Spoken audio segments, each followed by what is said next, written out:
Welcome to the afterlife, now jump up on my scale. Tell me of the life you lived in all your many tales. If you tell the truth, you just might gain your divine right. But if you lie, I'll set your soul alight. This is not the end for you, death is but a door. Now that chapter's ended, let me tell you what's in store. Your God will set a path for you, but I'm their final test. And by your deeds I'll deem you cursed or blessed. Faithless or false, praised or lost, you'll get what you deserve and nothing more. When you're judged by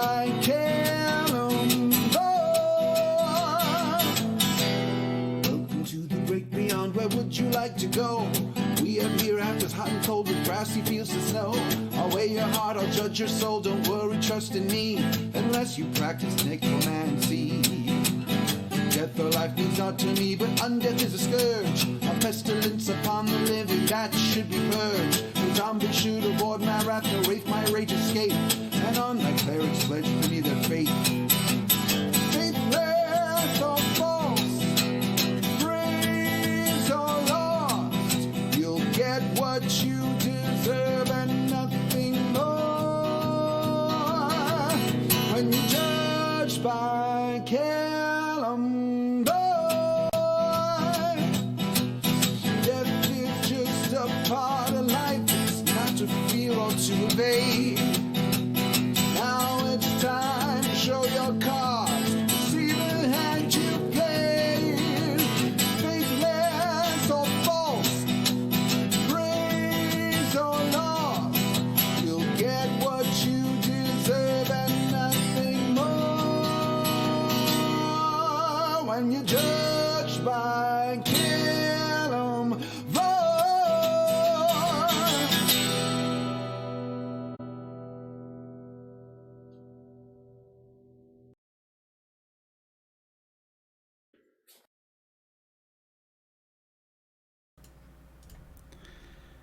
Hello, folks. I rearranged some of my setup and now I'm clicking the buttons slowly. Welcome to another Friday. And that means another Gaarawarr's Guide to Everything in Idle Champions. I'm your host, Gaarawarr. And we'll be here for the next 2 hours to answer whatever questions I can answer that you pose in chat. That you can pose in chat. That's what I do. That's my shtick. That's my shtick. Today, in the background while we're doing that, I'm going to do Prudence's variants because I haven't done them yet. I burned a lot of tokens. I've got a lot of tokens, but I burned a lot of tokens doing free plays. Now I need to actually do these. So, but if you want more in-depth information into the events and the variants and all that kind of stuff, tomorrow at 9 a.m. Pacific, Gaarawarr's Guide to a Garen's Day, Year 4. So we'll be covering the event in more detail, like in full detail, and each of the champions in detail, talking about their variants, all that stuff tomorrow, 9 a.m. You're welcome to ask questions about that kind of stuff today, too, but just know that if you want it all in one concise package, that's what I'm doing tomorrow. We do that every time an event starts. That's kind of been our thing lately. Is the tutorial on Saturday. Right after that, that's what we're going to do. So let me hop in here. This is the giant wolf spider one. Not to be confused with giant rabbit spiders, which were drawn on the sketching hour this week. Both, I don't know that I necessarily want to face off against either, but you know, it is what it is. All right, yeah. Load in all the stuff. I don't know. I don't know that it matters. We're just gonna jump right through this because we only got to get to 75, and I have way more favor than is necessary here. Oh, I don't even get all the champions. Sure.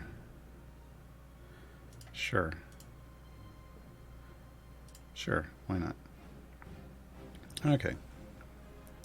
There we go. That can do that thing. I'm going to go put my code in from today's stream in the cryptex and get my Electrum chest. That's 83. We're going to open these today because I've got prudent stuff to open, and I've got these to open, and y'all know, if you've been watching for a long time, y'all know by now, I open all this stuff on event days. I think I actually want to raise the number of gold chests I open on event days. I opened up all my silvers already. Opened up all my silvers on Wednesday, and I've already almost got 100 again. I don't understand. Don't understand. But yeah, real quick, let me go over here. Oh, you know what? I'm going to use the scroll button on my mouse. Give me 99 bottles of... No, 99 gold chests. There we go. That'll take me to an even 500. Good. Okay, so when I open prudent stuff, then I'll open that stuff. Because I burnt all my bounty contracts. I have no more bounty contracts. Now I've got to refill all that. And I've got to get gear for prudence. Speaking of, let's put prudence in instead of briv. Let's put prudence in instead of briv. Let me check what's going on in chat. Oh, bam. Give me those basic attacks. Which is the best free play to run up your favor for this event? Well, let's take a quick look. I'm a big fan of this one. I like all the adjacencies, but let's go look specifically. Not this one. Not this one. So this one. Yeah. Oh, man. I forgot how bad they were in this event. Yeah, prudences. Use prudences. I mean, look at this. You get a double tank. You get all of these adjacencies, which are fantastic for multiple champions that like DPS stuff. I mean, this is a hot mess. That's literally a chalk outline of a dead body. So, I mean, this one's functional. You could use this one, but this one's way better, in my opinion. Everyone's is different. Mr. Brewski, currently using Briv. Should I use Xander or Prudence? Only been playing a month-ish. No, Briv's fine. Probably. I mean, you've got Calliope in that slot too, right? So, I mean, figure out... Prudence is a DPS, so if you know, if you're not enjoying a Shara DPS, which... Why aren't you enjoying a Shara DPS? Then, you know, you could use Prudence. I feel like we're going to see... I feel like there's going to be more, like, as we get more of the Oxventures Guild, and there was already one more than announced for this year, so we'll see a lot more. We'll probably see more functionality with Prudence, right? Like, it may make more sense. Like, she's a very slow attack, base attack speed, single target champion. So to use Prudence, you want to combine her with champions that can create AoE damage when your DPS hits them. So you want people like Krull and Baloth. They're good combinations for Prudence, just in general, but also because, hey, Prudence is evil, and so are they, right? But yeah, I mean, there's going to be situations where you might need to use Prudence, but generally speaking, Briv or Calliope are going to function to support your team. Xander's a support, but I mean, unless you can't use Briv or Calliope, then I don't see a point to put Xander in. Should I be stocking up on silver, gold, electrum chests until I unlock more champions? No. If you're newer, you just open those chests and get that gear. As you unlock more champions, you're going to get more of those chests. It's fine. You're earning gems all the time, and you're earning electrums all the time. I mean, at least 25. They give away at least 25 electrum chests a week. So, yeah. Open your chests if you're newer and you're still building gear and item levels. Just open those chests. Feral Store, thanks for all your help over my first month to play. You're welcome. I successfully completed Split the Party today. All right.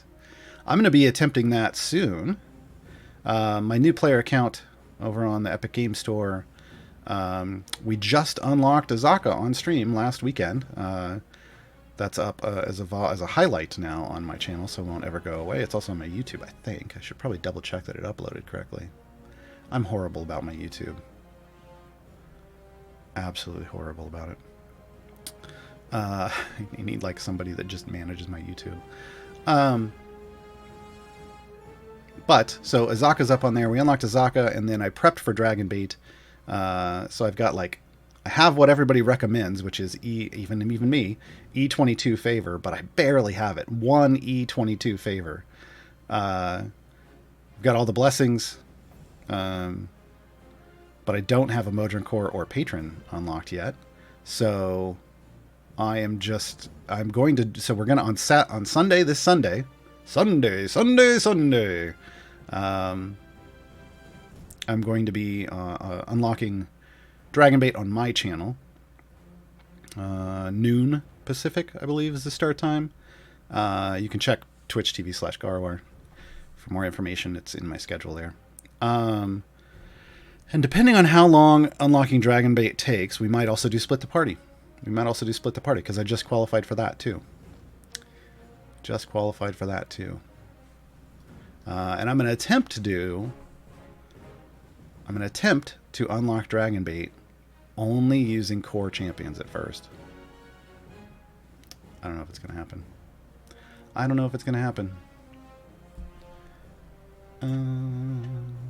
Right.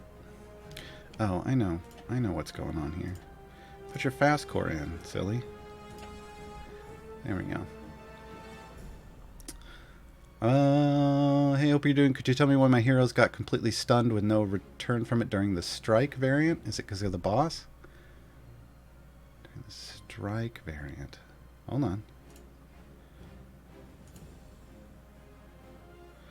What strike variant? Because my mind right now is on the event, but if you're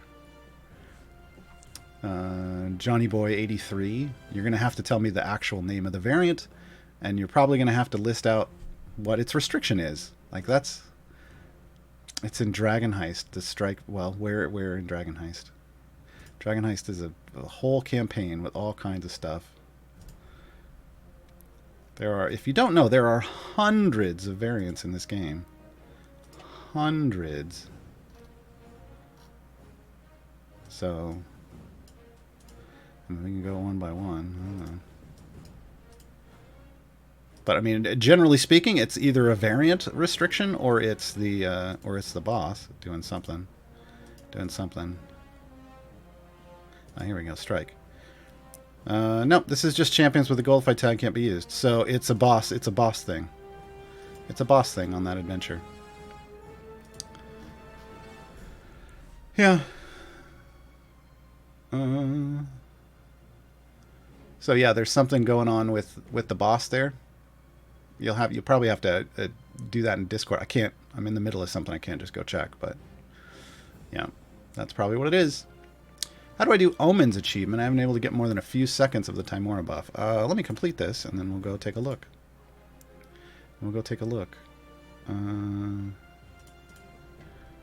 Actually, I mean, I guess now we could. Now I did finish that. I could go look at. Hold on. Now I can hop in here. Where the heck was it again? No, it was up right here. Silly. All right. I can't go in there, but I can go here. But now I've got to guess which boss it is. Do you have a bot? Do you have a level? No, I didn't turn my Modron on.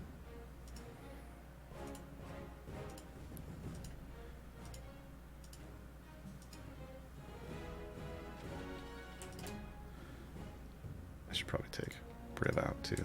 That's a little overpowering. He'll probably jump it. Yeah, one thing I noticed when if I left Briv in and I went back and I tried to get to a specific boss level that I had jumped, he would just jump it again, and I was like, oh, that's tiring. So it's not going to be this one. No, it's not going to be that one. All right, we'll get to 15, so see what happens. Okay, Omen's achievement. Omen drawn with pancake batter this morning on Griddle Champions. His achievement is maintain championship on all champions in the formation for at least 30 seconds. Okay. And we go here for Omen, and we go look up champions of Timora. Probably close allies. All right. Every time Omen attacks, they bless all adjacent champions as champion of Tymora, increasing their damage by 600%. Okay, so what you want to do is you want to put Omen... I mean, this will probably work in... this will probably work... It works best in, like, Mad Wizard, because you can surround them. But it would work in the Prudence one, too. In the Prudence formation. Because what happens with Champion of Tymora is it can spread. So someone that has it can pass it off to other people. Yeah.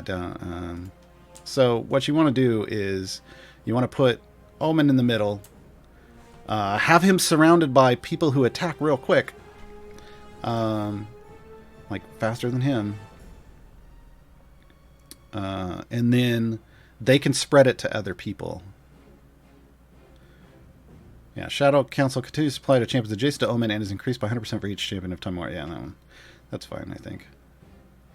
Oh, and known associates, yeah, that doubles it. So if you have like Ak Inc. and the C Team in, like basically you want to try to wrap him with people. Did I put that in the tips on my guide for Omen? It's been so long since I did that. Specific achievement.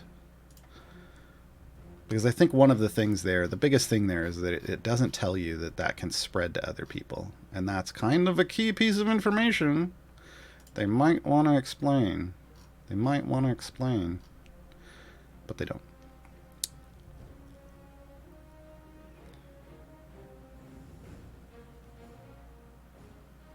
Yeah, so here's the full text. And this comes from the Champion Spotlight. Whenever Omen attacks for Champion of Tymora, whenever Omen attacks, he recruits all adjacent champions to be champions of Tymora for 3 seconds. Champions of Tymora have their damage increased by 100% and cause any other champions adjacent to them to become a champion of Tymora when they attack. So it spreads. So if you wrap him with either C-Team and Ak Inc. or C-Team members, or just fast attackers, they will spread it out to the whole group. So I think I just did it with fast attackers. I don't think I tried to just use the C-Team. Yeah, and I didn't make any notes about that. Oops. Oops. I did it again. Have we found... Keep an eye, chat, on the bosses and tell me if we meet the one that Johnny Boy was asking about that stuns everybody.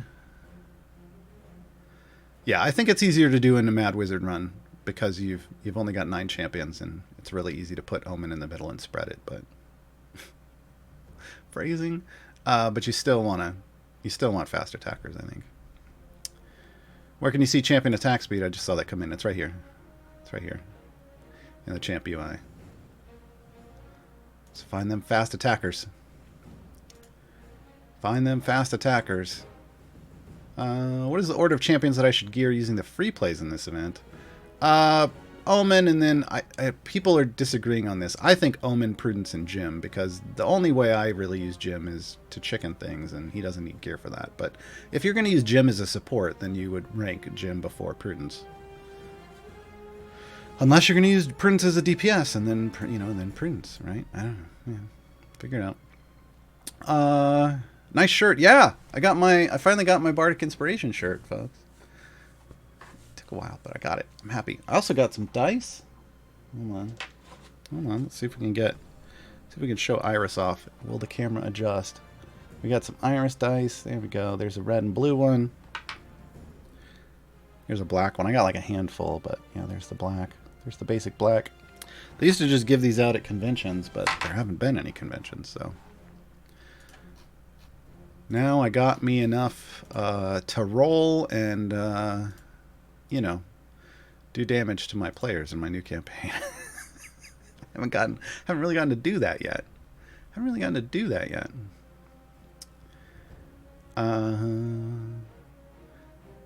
To give the new champions, it's better to use the Electrum chest first or the Silver chest for each champion. I personally use Electrums first. Because they're going to prioritize. They're not. Honestly, I found out they don't really prioritize the empty slots. But you have enough of them that it should go to the empty slots first. I'll demonstrate here in a moment. And then I use the silvers, specific ones, because I know they're specifically going to go to Prudence. So that just helps to jack her item levels up. Right, I get a nice little item level boost because those are all going to be focused. So I use the unfocused ones first, and then I use the focused ones. Jay says, I think Dylan requested that they send enough dice for a fireball. Yeah, well, there you go. There you go. I guess I'm going to have to fireball my players here, Sam. Level 1. Level 1. Hey, folks, roll me a dex save, because here comes a fireball. That'll go over well. I'll go over real well. How long does it take to get 2 characters in each slot without spending money in this game? I think we talked about this before. You basically get, on average, 1 new champion a week. So 3 months or less. Like 12 weeks or less, right? Because you're getting 3 in an event and 1 in a natural time gate. So that averages out to 1 every week. Basically.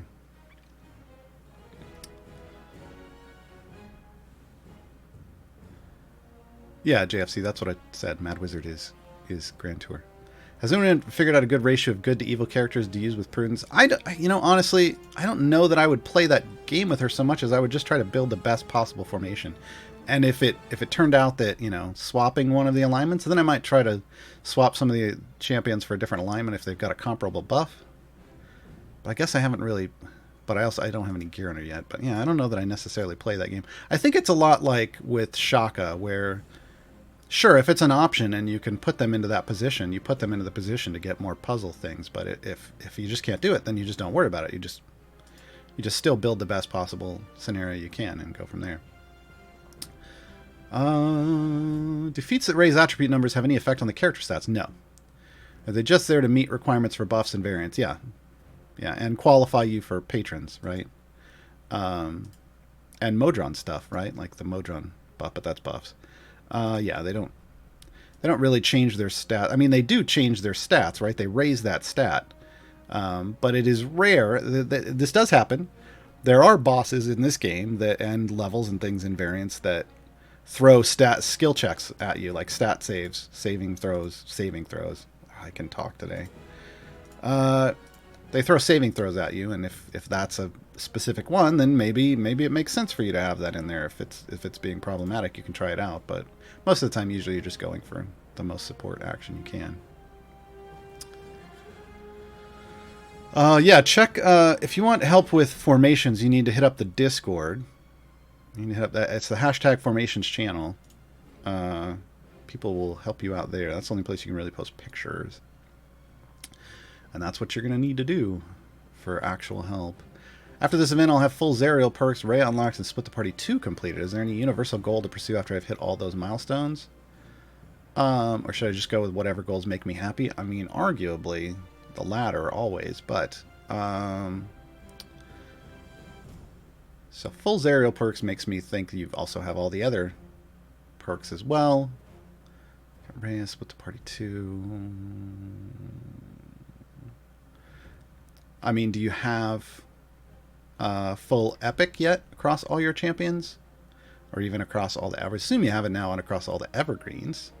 Normal, lady, regular. But do you have them across all the champions? Now could be the time to start churning time gates to try to epic out every champion you have, if you haven't done that yet. Otherwise, on the horizon... Over there on the horizon. Trials of Mount Tiamat is coming. So, I would say you have a short break to target some other interim milestone of your choice. And then it's Trials of Mount Tiamat time. Tabletop Santa, will you be attending any conventions coming up? No, not until the whole panorama stops happening. I don't understand. Just please get vaccinated. Wear masks around other people, folks. It's getting worse where I am, so but yeah, I'm not going anywhere near a large gathering of people that could make it no. Is there a meaning to the silver chest with the ribbon I see on your screen in the lower left area of the game? I mean, it might be hiding something. That might be hiding something that's there that isn't supposed to be seen yet. That's currently in play testing, like closed beta. Yeah, maybe. I think that's been talked about. I think I just mentioned it a minute ago. Now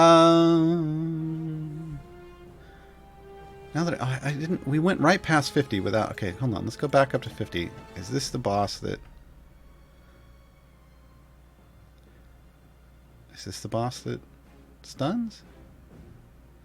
Yeah. So you're fighting the Xanathar, and the Xanathar stuns you. That's what's happening. Yeah. See, it lifts you up. It stops you from doing stuff. The eyes are what are the stun, but you know. The stun eventually fades. There's a little tooltip over here. Oh man, this tooltip broke bad. It broke bad. Sean! Sean! Sean's on his lunch. Tooltip broke. Fear Race. This is I was talking about stat saves. Here we go. Wisdom save. Stuns the champion for 8 seconds. So there you go. Telekinetic Ray. Strength save. Paralyzes the champion for 5 seconds as they raise off the floor. When the effect ends, they fall down, taking 25% of their max health as damage. When the Xanathar falls below 50% of their health, they also attack with a third Eye Ray. The Death Ray. Dex save. Target champion is damaged for 80% of their max health. So yeah, this is... Look for these things. But yeah, generally they're... Sean... yeah, Trevor, Lauren, this. Look, tooltip broken. Tooltip broken. This is Champions of Waterdeep adventure. Level 50. I don't know if this is in all tooltips. This one isn't broken, but this one definitely broken. This one definitely broken. All right, but yeah, that's what's going on. Is you're getting stunned by the Xanathar, and because you can't kill fast enough, you can't kill the Xanathar fast enough. He kills you instead. I recommend someone like Ashara for that, like multi-hits, right? Like that's what chews through the Xanathar. Combine them with a Human if you got him, or Nils Merelda if you got him, and that takes out even more chunks. All right, let's see. Only evil can deal damage. Prudence starts in... Okay, yeah, this is the Prudence one. We're just going to DPS Prudence here. DPS Prudence. Is that... Can I move her around? Okay, good. I can move her around. That's what I wanted to know.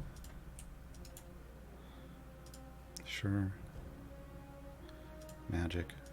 Yes, please. Who else can I go with speed? We just want speed. We just want speed and some damages. At least for the start. Oh, evil. Yes. I think this might be one of the first times I've ever put... One of the few times I've ever put Averin on evil. Those eyes sticking around. Oh, man.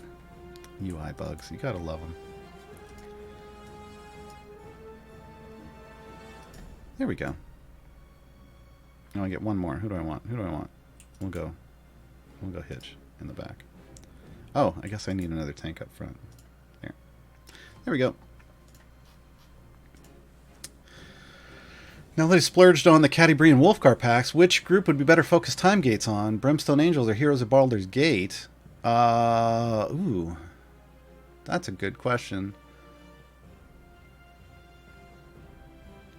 I feel like I mean, this is my subjective opinion. I would say Brimstone Angels, but that's because I don't use a lot of Kreidel or Minsk or Heroes of Baldur or Delina. Shandy's really a speed champion for me. Neris I pull in every now and then, but I'll use me some Farida and Havilar all the time. All the time.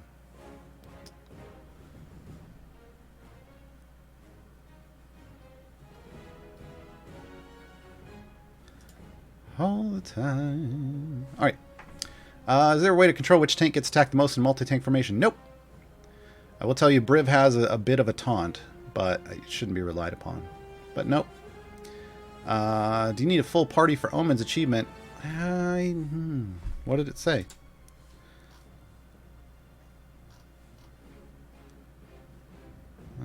just says all champions in the formation. It doesn't say whether it has to have a full party or not yet. So you could try it. Oops. Accidentally clicked on that and it opened up in another window. You could try it like in this formation and then just put Omen in the middle and then not add the others and see if it starts ticking up. I mean, that would be an easy cheesy way to get through it. But if not, you just, make sure you've got some fast attackers spreading it to the people on the outside. Just unlock Mert. Any guides out there for what variants you can use to build up his influence quickly? It really depends on how much power you have on your account, but there was someone that you'd have to check on the Discord and ask. I know that somebody had maintained a list of what they felt at the time were easy variants to start with. Any suggestion for who are fast attackers? I mean, fast attackers. There's a lot. It really depends on who you have. Geez. Like Birdsong's super fast. I mean, like going through here one by one is going to take a long time. Just look through who you have available. Look at their base attack, right? Like Deacon? Nah, right? Way too long, right? Geez. Yeah, like Sentry's lower. Prudence is usually 7 seconds. So, like, here's some 5-second options. Here you go. Hitch is at 4.9. That's not horrible. And the key is when you do it on... this is why I said Mad Wizard. So Mad Wizard, they have blessings for people in the front and the back. So when you put Omen in the middle, but then you put fast attackers in front and behind him, they attack even faster because their attack cooldown is reduced in Sword Coast. So do it in Mad Wizard. Just do it in Mad Wizard. When are we getting our Gaarawarr-based patron character or NPC? Probably never. Probably never. I mean, I'm down. But, yeah. Can you accomplish the specific character event achievements for that extra 1% at any time, or does it have to happen during the event? At any time. So, like Omen's 30-second one, you can do that at any time, anywhere. It doesn't matter. The only ones you have to do during an event are these numbered ones. These two 175s and the 225 and the 275, and then year 5 is going to roll around here real soon, and then there will be another one of these. I don't know. Are they going to go with 225, or are they just going to keep adding 175s? That we'll have to wait and find out. I feel like you could just add. I feel like you just rotate in 3s and you like do each one. But who knows? But yeah, do these because in the event. Try to do these in the event because you can't do them anywhere else. All these others you can do it anywhere else. Well, not anywhere else. This one, these that say complete all 3 variants, much easier to do them during the event. However, they can be done in a time gate. Each time gate gives you 1 variant, so you'd have to do multiple time gates if you didn't do all 3. But yeah, these are easier to do in the event. But the numbered ones can only be done in the event. All the rest can be done at any time. At any time. I think you can see the favor gained in the current adventure when hovering with the cursor over the complete adventure button. Is it removed? So there was a bug. It should be fixed. So restart your client. There's a bug on Steam at least where it went away. All the tooltips kind of broke. But that got, I'm on Steam now. Oh, I didn't, I'm like, what am I forgetting to talk about? It's the Knox Who's There weekend. And I'm totally forgetting to talk about it because I didn't restart my client. Bad Gaarawarr. Hey, folks. Did you know there's a Red Panda Baloth pack in the store? This is me covering up restarting my client while reminding everybody, hey, this is a thing that exists.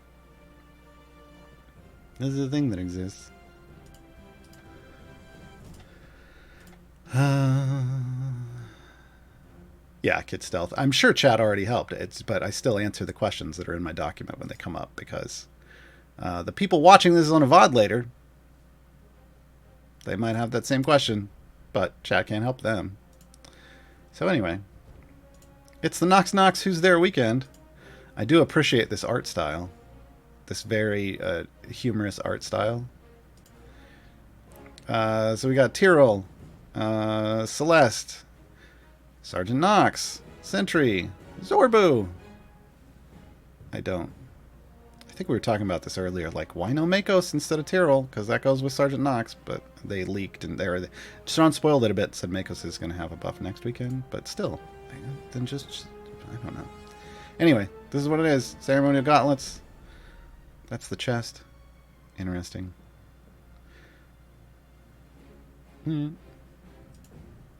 Whee!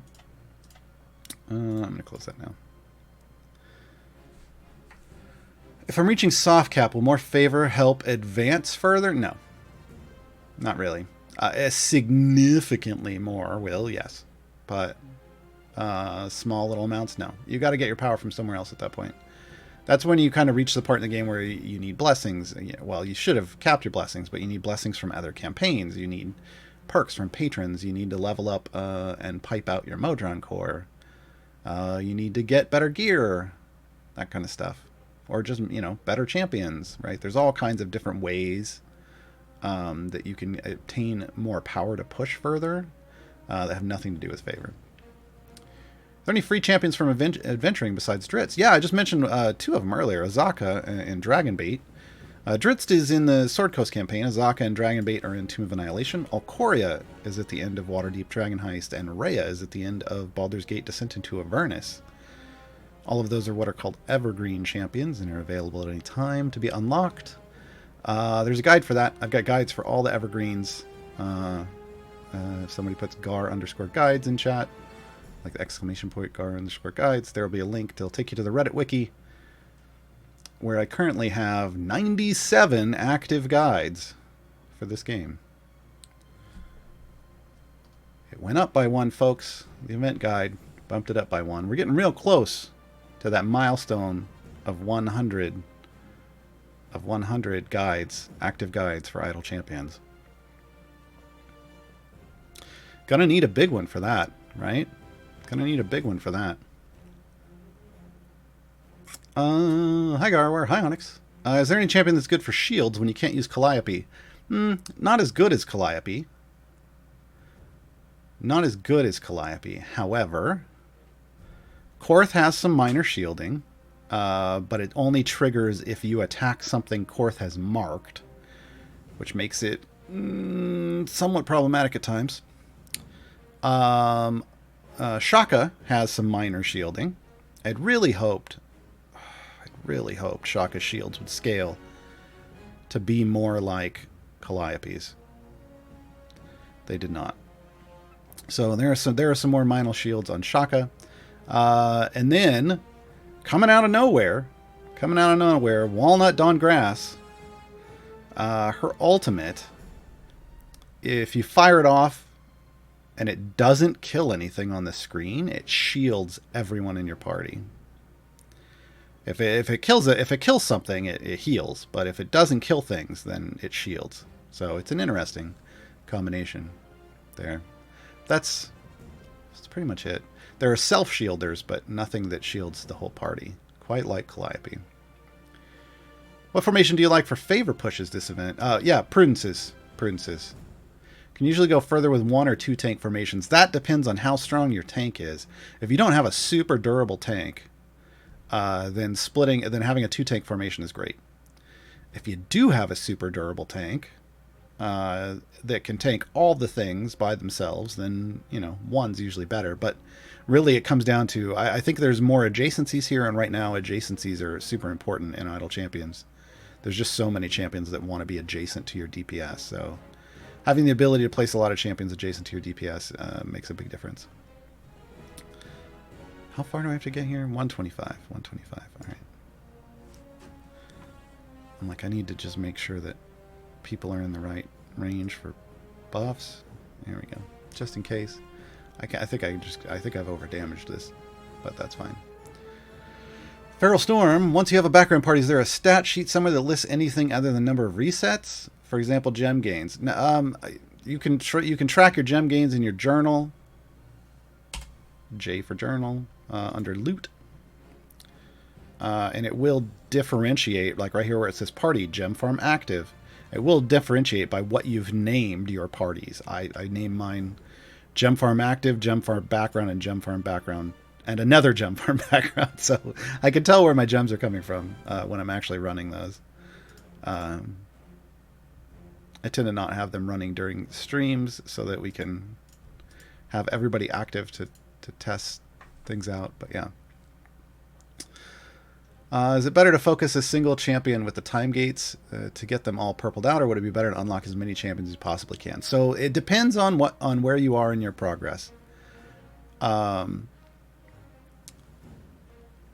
on, when you're a new player, you want to pick champions, combinations of champions. Like I recommend alternating between power and speed. So pick up a power champion, so somebody that's going to push you real far, like an Avron. And then pick up a speed champion that's going to help you get up to, get to those higher levels faster, like Deacon. And then alternate that so that you flesh out solid pushing and speed formations. That's what I'm kind of trying to do. But at the same time, you also want to make sure there's another goal you have to mix in there of trying to get 2 champions in every slot so that you can qualify for Split the Party, which will give you a second party and your first Modron core, and that's a big deal. So you have to kind of find a blend that way of picking champions so that you're keeping those things in mind. Now, once you've done that kind of stuff, once you've done Split the Party 1 and Split the Party 2, which requires 3 champs in each slot, and you have a solid pushing formation and you have some speed champions, then it's kind of up to you. I think at that point, it's good to start getting all the champions, like go full Pokemon and collect them all, because variants are a thing. Like, you're going to be transitioning into doing lots of patron variants, and patrons are super restrictive, and target what patron you're doing and start fleshing in gaps. Like, find the champions that qualify for those patrons that are solid, and start picking those up. Electrum chests are going to help you gear them up to at least blues, which means they'll be viable for use in those variants. So you don't necessarily have to farm full epics for them right away. And kind of do it like that, and then eventually you'll be trying to epic everyone out. But when you start trying to epic everyone out, keep in mind it's best to pick 3 champions to epic out via time gates, and then rotate between them. Like, do the first, the second, and then the third, and then go back to the first. The reason for this is every time you pick a champion in a time gate, that zone requirement goes up by 50. The requirement to get your gold chest. And then every time it doesn't go down until you don't pick it.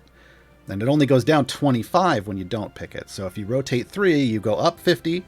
And then on the second one, the first one goes down 25. And on the third one, that goes down back to its original. And then you rotate around. And so they go up and they go down. And you're just keeping yourself a nice, solid rotation that way, without having to get, go exorbitant numbers of levels. Eventually you'll have the power where you can just be like, screw it, I'm just going to go all in on one champion. But it's just easier to do a rotation. Just easier to do a rotation. Okay, Pure Hunger. A tentacle accompanies the formation. I didn't consent to that.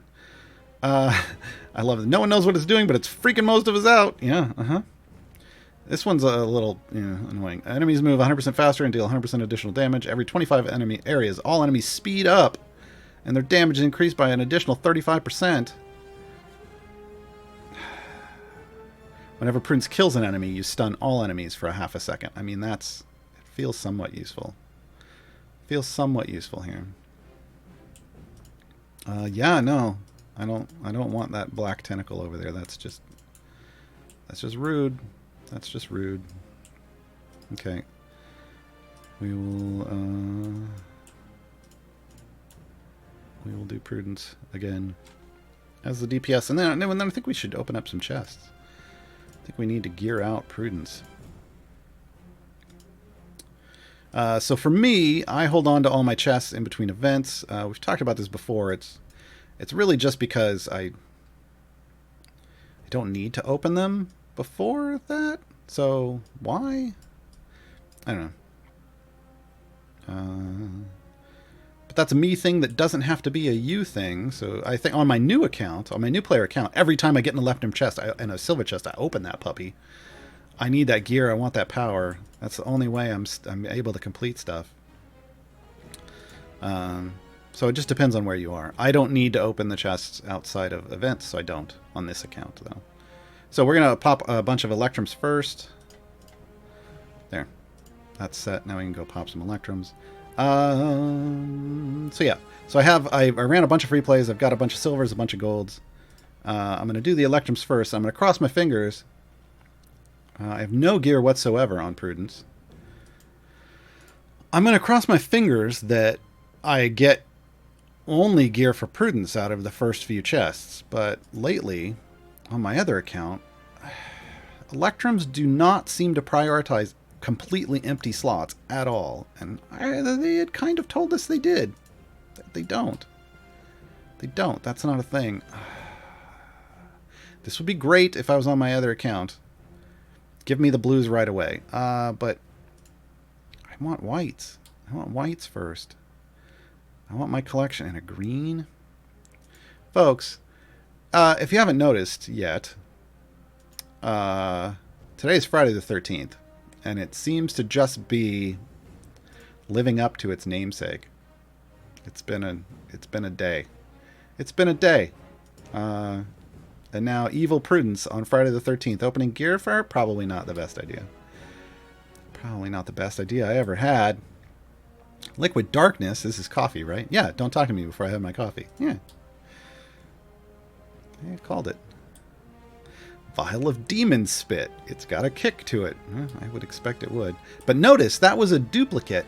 We just got the white, and then I got the green. So it's not targeting empty slots. It's just rolling whether or not it's rolling like an upgrade check. I don't enjoy that as much. There's another blue. I'm gonna be right over there with Minsk and Boo. With Boo singing the Space Hamster Blues here. I do like the book art, animated books. I like this book art.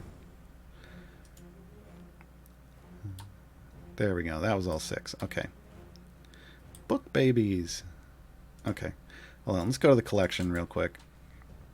And I'll be very pained by seeing all the gaps in my collection. There she is. There's Prudence. Yeah, so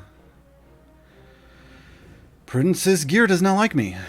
Prudence's gear does not like me. I have got 5 gaps in my collection. Now, hopefully, I have a bunch more of these Electrum chests. I'm just going to bulk open the rest of them.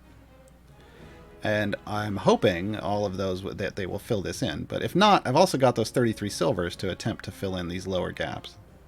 My goal here is hopefully to end up with full blues, but I would like everything in my collection full, please. Thank you. Come again. So let's just bulk open everything. No, I only got 1 blue out of 50 chests. That is really neat art on that armor. I like that. Wow. Wow. Alrighty then. Alrighty then. Did I do better this time? Yes. 2 more blues. Okay. That's 5. So that's 5 out of 6 blues.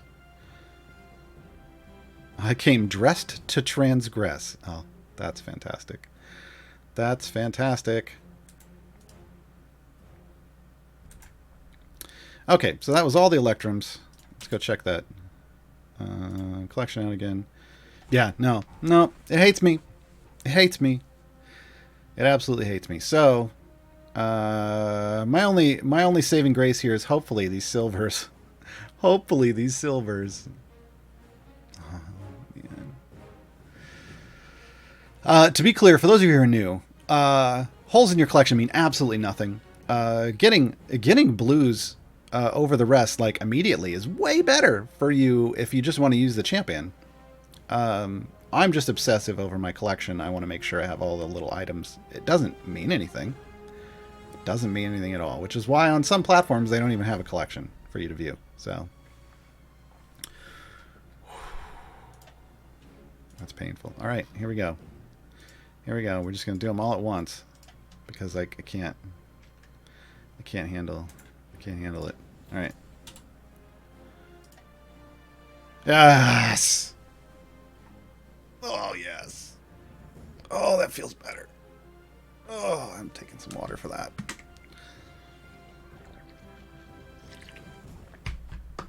Yeah. All right.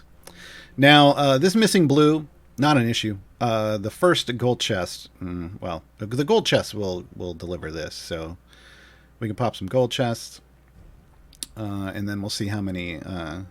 Once I finish this run and I have all the gold chests that I'm going to get for right now, I'll have, 26 gold chests? That's a lot. I usually aim for, my target is usually 24, because that's going to, because of the way pity timers work, that's going to guarantee me 3 epics.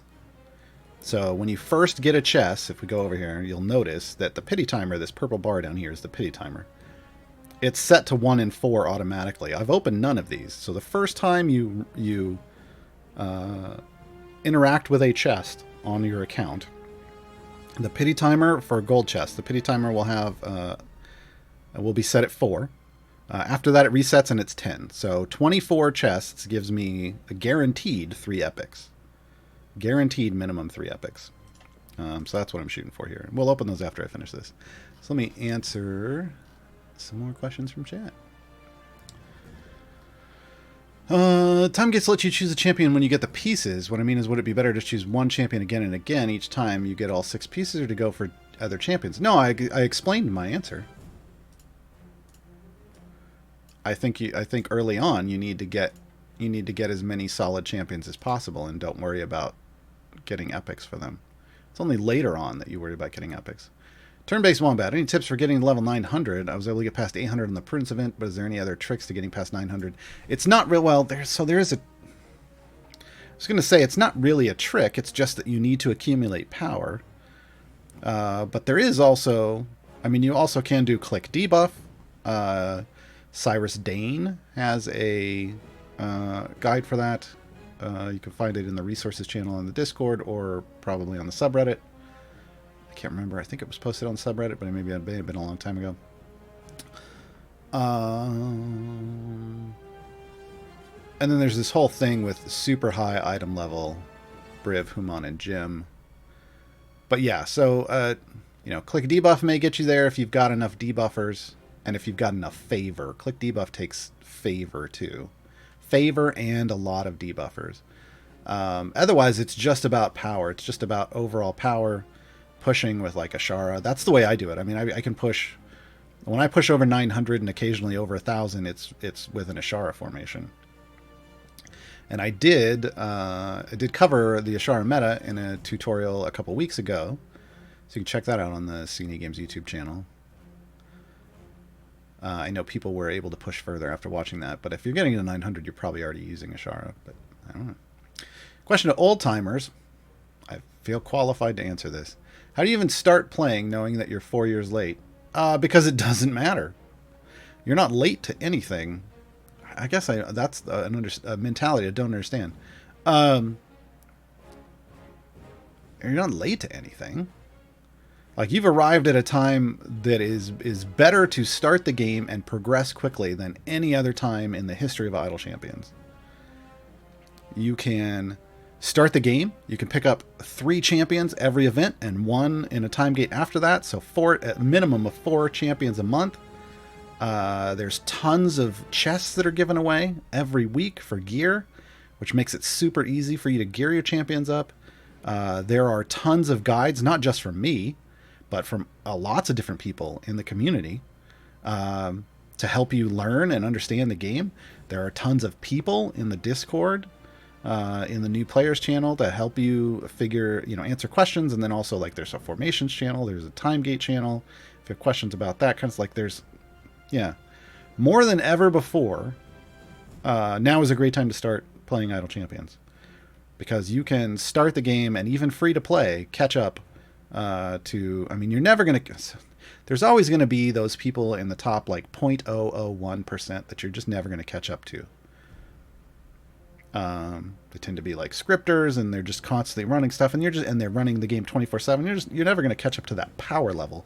But this game isn't about that, really. This game is about completing the content, right? Like, there's campaigns to run. There's with full of adventures, and those adventures have variants, and they can be completed, and then you unlock patrons, and then you get to do harder versions of the variants, and you get gear, and you can collect all the champions, right? You can work your way through and complete all the content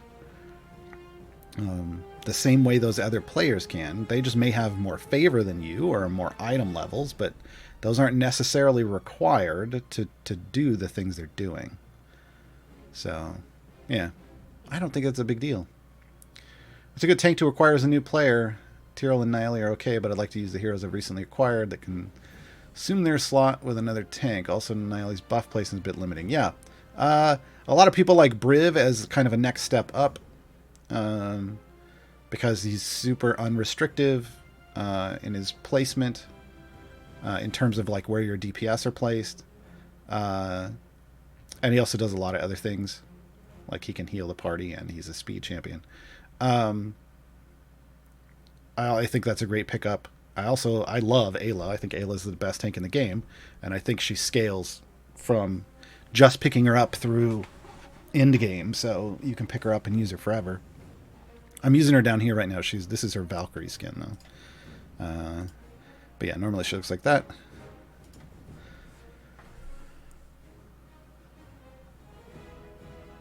Would you recommend the Icewind Dale pack for a new player? Been checking guides and only Regis seems to be considered useful. I mean, I picked up the pack on this account because it was really heavily discounted. I kind of wanted the skins and the feats. I didn't have them.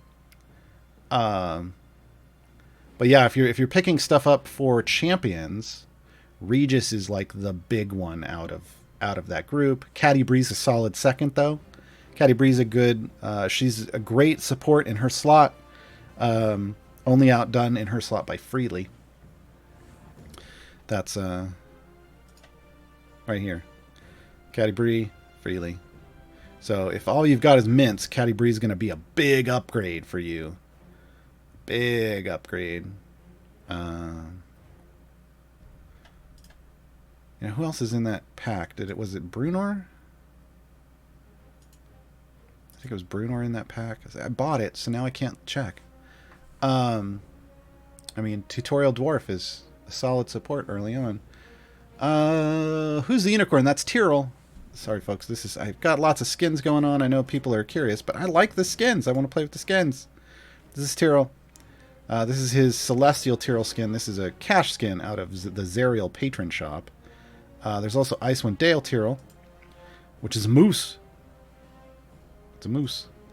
And then there's a Champion Tyrell, which is, it's his bear form, but he's kind of fancied up with some armor and some greenery, but then there's just the normal bear.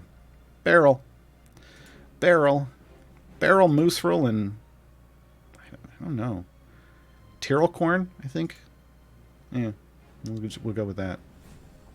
Do you have examples of good prudence formations?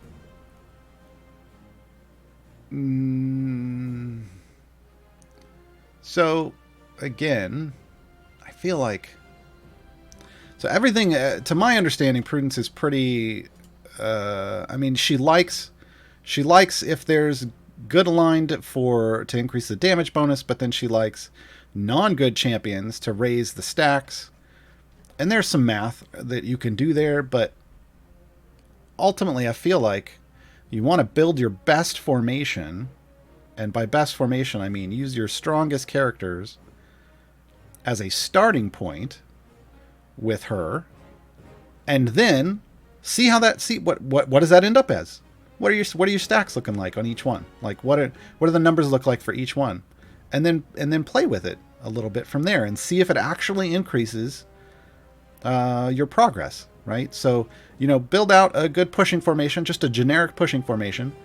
Get to your wall. So basically your wall is where you've pushed and it's killed you repeatedly because you're just not upgrading. Like you can't upgrade very quickly and your upgrades don't let you push further. Then start playing with your formation and see. And it's going to be super specific to you because that's how this game works. Unless you have every single champion and this, the same gear as somebody that's giving you recommendations, then you've got to remember that it's somewhat subjective. It's somewhat subjective. I personally like Prudence with champions that give her wave clear. So I like to run. I like to, when I did my test runs, I put in Prudence and I put in Krull and Baloth, and I did that because they both have things that allow for her to hit an enemy and cause them to go boom and take out enemies around them. And because Prudence is a 7 DP, a 7-second base attack, you've got to give her some wave clear. You got to give the girl some wave clear. Is Delina really the strongest champion, or is that a meme? I don't know yet. I've never heard of Delina's strongest champion as a meme. That seems like just an outright lie. Delina who is the meme, as in, who's Delina? That's the meme. Delina's a fine mid-range DPS champion now. Your character's rare items look like they're displayed in very light blue and on the outside of the box instead of the outer. Oh, I think what you're talking about is, in some cases, these are gilded. So it makes it look like there's an inner line and an outer line. But these are, I don't know. They look normal to me.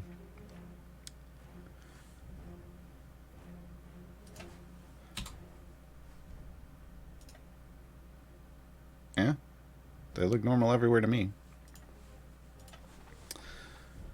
Yeah, I figured he's talking about the shiny box, but yeah. So there's like when you guild something with either shiny or epic, they're going to have an inner wrapping to them. So you see the color inside, and then there's an inner box, like a shiny box, and then there's the color on the outside. I got a durable feat for Spurt that adds 1 to his constitution. Is this type of feat a big deal? I can only see value if that 1 point allows you to qualify for a patron. Sure, that's what you're looking for. You're looking to see if it qualifies you for a patron or someone's specific buff. That tends to be really what you want out of those stat feeds. When you consider yourself finished with an event, do you just clear the 3 missions per champ, move on, and do some free plays to farm chests? Personally, I push to grab what I consider to be an acceptable amount of favor first. Then I knock out the variants, because then, as you can see here, that makes the variants very easy because I can over-level my champions compared to what they would normally be for someone with lower favor, and just blow through, absolutely blow through the variants, right? Like, why beat my head against a variant if I don't have to? If I can do my favor farming first. So that's what I do, and then I knock out all the variants, and then I just farm free plays for gear for the rest of the event. But the amount of favor that is acceptable for each person is going to be different, right? So for me, I get into the E40s on this account. On my other account, I'm happy if I get enough, or on the last couple of events, I was just happy if I got enough to try to do all the variants. And I think this will be probably the first event where I complete all the variants and have like E10 or more favor, maybe? I don't know. We'll see how it runs. I mean, I have a Zaka now, so I should be able to get a decent amount. Do non-natural time gates reduce others the 25 levels, or only natural time gates? That's a good question. It's supposed to be every time gate. So if it's not working that way, or it was my understanding that it's any time you run a time gate that it drops the levels. If it's not working that way, submit a ticket and find out how it's supposed to work, because I've always just rotated, even when the manuals, and it went down. But I've heard some people saying it hasn't gone down for them, and I feel like that's maybe a bug. Hey, we did Pure Hunger. Excellent. Delightfully murderous. Alright, got that achievement. Haboom. Haboom. All done. All done here. I still have almost 5k loot strings, though, so we'll just do a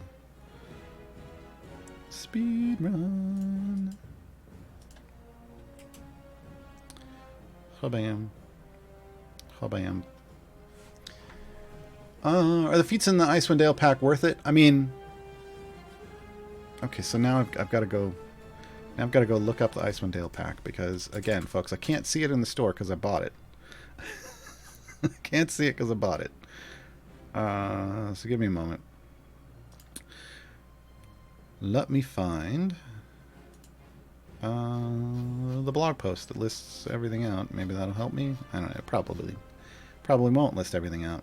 Oh, it didn't list everything out. Nope. I have no idea. I can't answer that. Let me go in one by one now. Let's go. Brunor. Battle Hammer. So what did I get? Which one was it? Was it Dwarven Glory? Then no. If it was King of Mithra Hall, no, not currently.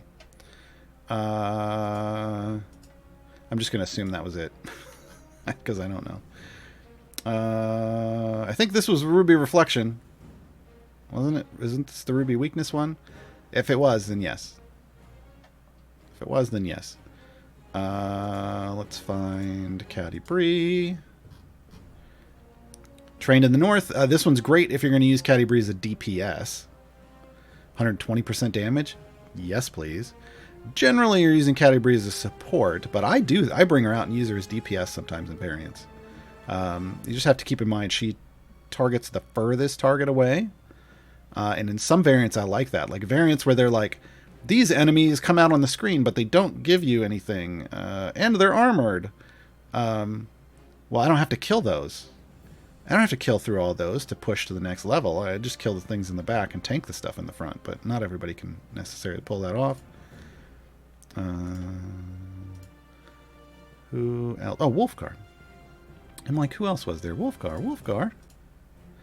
What was yours? Dwarven Raised. Increase the effect of Wolfgar's Moradin's will by 80%. Hold on, now I'm going to have to level up Wolfgar because I can never remember that off the top of my head.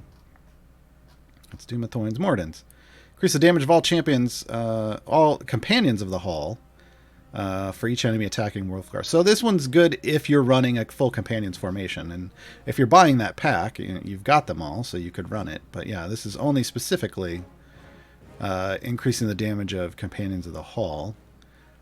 So it's good if you're running either a Caddy Bree or a Dritz DPS. So yeah, the big win there I feel like is the big win out of there is really Regis. Why is that not loading there? I gotta resave. I was supposed to have familiar there. Could you remind us the best order in chest opening? I mean, like I said, I do Electrums and then Silvers and then Golds, but that's only if you're saving stuff up. If you're a new player, you should just be opening your chests. You just open them when you get them. How the heck did you get so many tokens for the Prudence chests? Save that many bounty contracts? Well, I don't use bounty contracts except when an event happens. So, whoo, we got a hype train going. All right. Gift subs.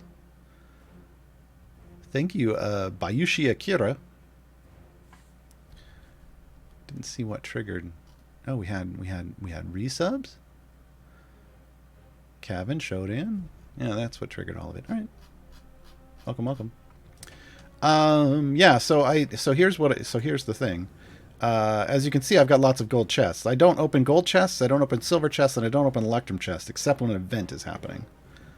And I had used all my bounty contracts, and these are just what have come out of the chests that I've opened recently. So I used all my bounty contracts up each event, personally. Some people save them and then only spend them on what they consider to be OP champions. I don't. So I'll open up all these 500 chests. Well, we'll just do this right now. So I'll open up 500 gold chests. I'm going to get my feats for Prudence from this. See, there they are. So there's your 2 gold chest feats, right? And then I'm going to get tons of dupes. But I'm also going to get these bounty contracts. And that's really, I mean, I want lots of bounty contracts. Well, I want lots of contracts in general. But this also refills potions if I'm low. I wasn't. I think I was only really getting low on speed potions. But this is how I rebuild on my entire contract pool.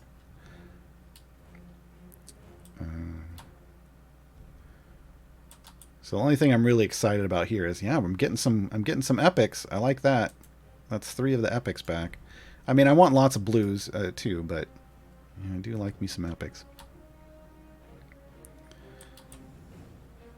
There we go. So when I'm done, I'll have these. This will be the bounty contract pool that I'll use for the next event. Yeah. The only other thing that I would hope for out of these is maybe occasionally a shiny, but I'm fully gilded on my Corn Evergreen, so a shiny would just be a duplicate, which does grant you another 125 item levels wherever it lands, but it's not like it's giving me a shiny. I already have all the shinies. So now I'm up. Normally, before I had been open like 400. I was thinking like maybe 450, but now I'm just like, I've got enough. I'm earning enough gems lately that I can just go straight to 500 now each event. But, you know, not everybody's going to do that. Some people might do more. Some people might. I mean, if you're a newer player and you need gear, you're not fully epicked out on all your Corn Evergreen champions. You should just be opening your chests when you get them. And keep working towards that. There we go. So I did all of my gold chests. Now when I go look at here now, see, I've got 650 greens and 55 blues and 7 epic bounty contracts. That's fantastic.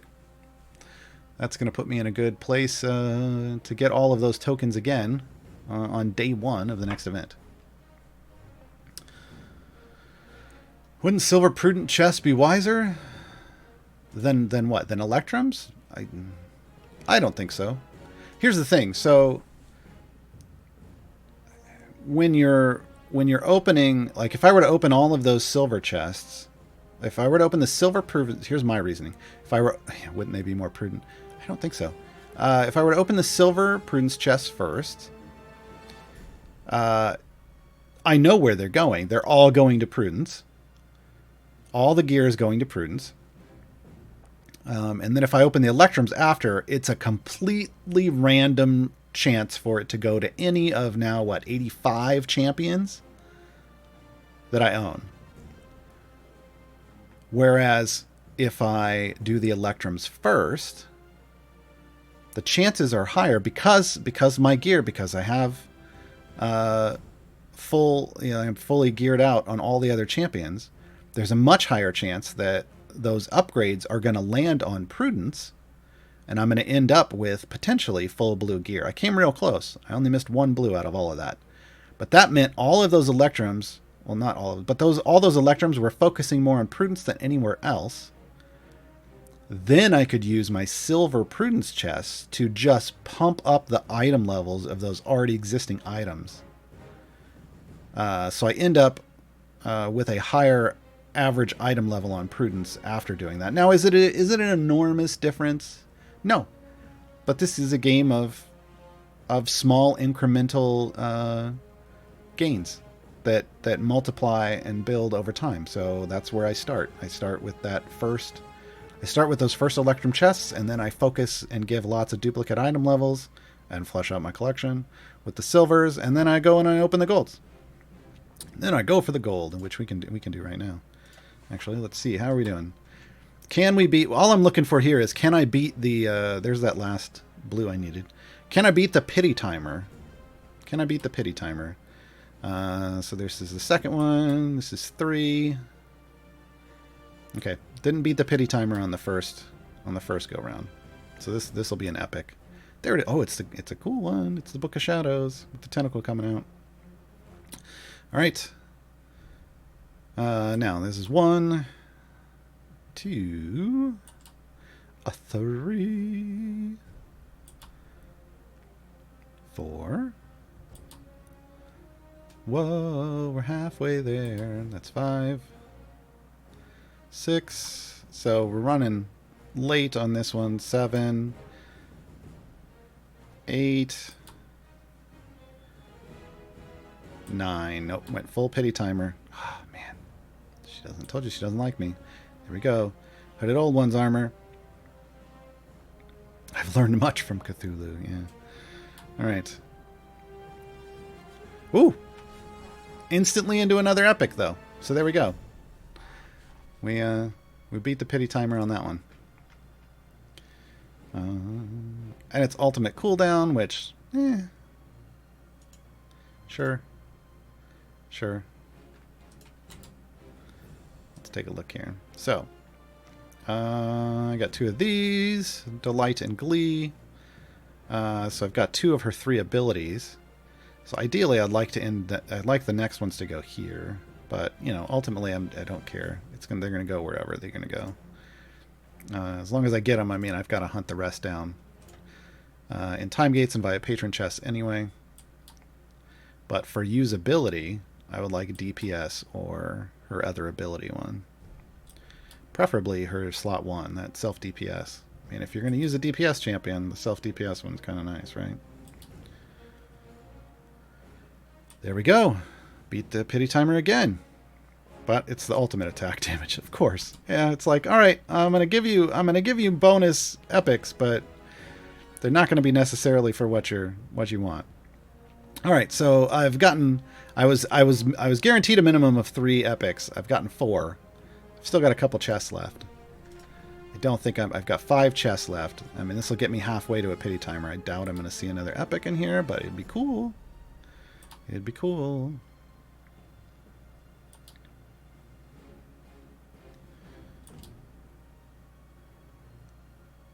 Yeah, no. All right. But that's fine, because I've still got 10 more days of the event to earn tokens in. I'll be accumulating tokens. I could potentially drop a gold chest after this run, right? I didn't even need to go this far. We're done. Let's just go see what chest we got.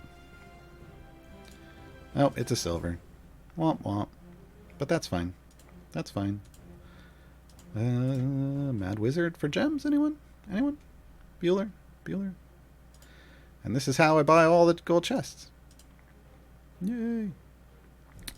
Yeah, so that's my Prudence. So she's looking pretty good. She's looking pretty good. I'll tell you, my Eliwick is missing 2 epics as well. So, it's fine if Prudence is missing some. Then I can just rotate between the 2 of those and get them all epicked out. Is Prudence a solid DPS for a newbie player? For a newbie player, I think you should just be using Ashara. Ashara is a core champion, multi-attack, and currently top of the meta. So just use Ashara, frankly. Here's the problem with DPS. It's like when you add a DPS, either they're the best DPS in the game, or it's like, well, use a different one. Nope, that was the wrong button. There we go. And since Ashara is currently the best DPS in the game, and she's a core champion that everyone has, then why not just use Ashara? So it's a little tough to come into the game as a DPS champion right now if you're only DPS, and Prudence is pure DPS. So hopefully we'll see some synergies with her other team members as they arrive. Tickle, I've got 500 small, 300 medium blacksmith contracts. It's better to spread it around non-evergreens. That's what I do, but that doesn't mean that's what you have to do. I put everybody to a minimum item level, average item level, and then once I had a decent minimum average item level, then I started focusing on Human and Briv. It's better for gearing your champions 10 silver or 1 gold. It depends on what kind of gear they have already, Blackstorm. If you have no gear at all, then 10 silver is better. But if you're in all greens, 1 gold is going to get you progress maybe faster than 10 silver, hunting for blues. So that's why in the Gems visual aid that Mars and I put together that people just recently linked in chat, it kind of explains our thinking on that. But yeah, it just depends on what your progress, what you're looking to do and where you are in your progress. Prince has interesting combos. Do you see her being real viable outside these events? I don't know. That's the thing. When I get into a variant where I have to use her, that's when I'll know if she's, how well is she doing for me. I think she looks like she's going to be a decent, what I would say mid-range champion. So it doesn't look like she's overtuned to be OP, like a bit. Ashara's a bit OP, so is Zorbu. I don't think she falls into that category. But I think she kind of falls into that same kind of Farida space where they're usable in variants and will help you get that variant done. I just think she needs to be tag teamed with champions that give her wave clear, or else you're going to run into a problem with a 7-second cooldown single target DPS. Gaarawarr, what's the genesis of your game name? Is there a wiki about you? I hope there's not a wiki about me. It's Gaarawarr was the name of my Wookiee character in Star Wars Galaxies when I first started playing MMOs. And then I've just carried it with me everywhere. Now it's the name of my OC Gaarawarr Grudgekeeper, the Dwarf Fighter Paladin that I play on Storyteller Mars Presents, that appears usually here on the C&E Games channel every now and then. Those episodes are up on my YouTube channel. At what point of gems would you say Black Viper becomes a competitive DPS? I wouldn't, really. She doesn't, unless you've got good gear on her and you're a brand new player and you've got good gear for her and you try her out and she's just better than your current DPS. But generally speaking, she doesn't become competitive with like Ashara and Zorbu. Are the weekend chests really worth it when they only give 1 to 2 pieces of gear, even if you have all 5 heroes? So, like, do you mean like from the newsletter? Because if you sign up for the newsletter, not only do you get Hitch, but you get a free a weekend chest. I mean, it's always a gamble to see. I mean, you might get an epic for a champion that you need an epic for. That's always the thing if you're just relying off the one from the newsletter. But if you have the newsletter and then you buy like a 3-pack, remember what I said about the pity timers, because these chests are always new, your pity timer is going to be at 4, and you get 1 from the newsletter, and then if you throw down like $5 on a 3-pack of chests, you're guaranteed to get an epic for somebody in that list. It's almost like they designed it so that, you know, if you were willing to throw a little cash down, you get a guaranteed epic every weekend. But that's all, you know. Otherwise, if you're just gambling, if you're free to play and you're just gambling on the newsletter, it's free. Why not? I mean, you just pop it and use it. So the dwarf is not good champ for late game. The dwarf, which dwarf? Are we talking Brunor? Brunor in general is a solid champion. He's got other champions in his slot that are competitive though. Or Kira's currently the queen of debuffs in the game, so she's the one out of his slot that you would use. But Brunor's a solid champ. What I was talking about with his feat is that specific feat I find pretty useless in the current state of the game, because that specific feat is a buff related to having dwarves in the party.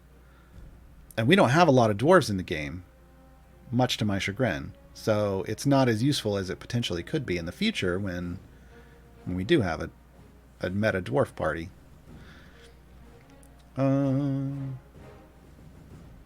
In the ship, what are the black gems next to the green ones? Top right of show window? What? I have no idea what you're talking about. Somebody tell me what that means. Black? I have no idea. Science guy 31415. What were you talking about? In the shop. Okay. There was a typo there. I was like, ship? What ship? Black gems. These are green gems. This is not a black gem. These are the event tokens. Is this what you're talking about? These are the event tokens. It's showing you event tokens because you can come in here technically and buy a chest with these. Never do that. Never do that. This is not... For 10,000 tokens, even at the highest cost of a free play, which is 2,500 tokens, you'll get 4 chests, and one of them will be guaranteed to be a gold. So using your event tokens on free plays is better than buying something from the store. The only time you would ever do this, limited case scenario, you weren't around for a while, you built up over 10,000 tokens, and the event's about to end. And you can't run free plays fast enough, so then you just go buy your guaranteed chest. What's the best way to farm favor? Azaka farming. There are guides and video. I have a guide to that. I have a video to that. And I just recently, when I unlocked Azaka, I talked a lot about this on that stream. So if you go to my channel, and you look under the highlights, there will be an unlocking Azaka, and then at the end, we went in and straight up did an Azaka farm. But there also is a guide on the C&E Games YouTube channel about Azaka. And we talk about farming in there. But that's the best way to farm favor. During your favor farm, when do you pop potions to maximize your farm? So when I'm Azaka farming, and after I've set up the single enemy, then I pop all the gold find potions, and then I pop 10x worth of speed potions, and then I start my farm, because that maximizes the gains I'm getting in whatever period of time I'm going to farm. So it usually means I can farm for a half an hour at most, but a half an hour with full speed potions is a lot of farm, and usually gets me there. But but if you're not doing all of that, then usually at the end, towards the end of your run, you don't want to pop gold find potions early on. That's kind of pointless. You do it near or at your wall, because that's when you're getting the most gold and when you need the most of that. So like on my new player count before I got Azaka, I would push really far, as far as I could, and then I'd pop like an hour potion for giant strength, health, and gold find and speed. And fire breath. So basically an hour long of everything, and then I just ride that out and see how far I could go. And that would get me serious gold gains. But I would only do that once I was basically at my wall, to try to push my wall further and then farm. But otherwise, Azaka farming is the best, and you do it after you set it up. If you know on a run that you are going to be using this as a favor run, you can pop your epic potions from the start. If you know that's what you're doing, you want to use the epic ones right away, because they last the entire adventure. So just get yourself through it faster and do that. But all of the smaller ones with limited time, that's all at the end. Working towards 10k gems for second familiar, is that a good buy or use for something else? It depends on what your gear looks like, Dorkify. So if you've got at least greens on everything, sure. I did that I popped my 10k gem familiar working my way through towards Azaka and Tomb of Annihilation, because I was doing lots of adventures and variants. I earned lots of gem rewards. I had at least green gear on most of the champs, on all the champs I was using in most of my champs period. So I didn't necessarily need the extra item levels. But yeah. How do you get so many chests? I do what I'm doing right now. I farm a lot of gems. So I build the speed farming because I've already completed all the base adventures and base variants, which are the ones that reward gems. So the only way I can earn more gems is to farm them, and it's called gem farming. And I do that. You do that in Mad Wizard or Cursed Farmer. I'm still using Mad Wizard, and you basically just set it up to automate and complete levels as quickly as possible. I'm killing here with click damage. The champions aren't killing anything. And that gives me lots of gems. And then I spend those gems on chests. And then I open those chests. Is it a good idea to save gems to buy familiars? Sure. Yeah. That's what I want to do right now. But 10k for the cheapest one is real ugly. Yeah. Well, like I said, I think once you get into completing Tomb of Annihilation, like unlocking Azaka and Dragonbait and Tomb of Annihilation, you will be completing lots of adventures and variants. And because the blessings there scale really well, they kind of snowball you. You can just use your favor to get you power by buying blessings, and then save up some gems, and you'll save up to 10k pretty quickly. And then I think the 30k one that's next, I think you could probably earn that working your way through Waterdeep Dragon Heist on your way to Alcoria. That's what I plan to do anyway.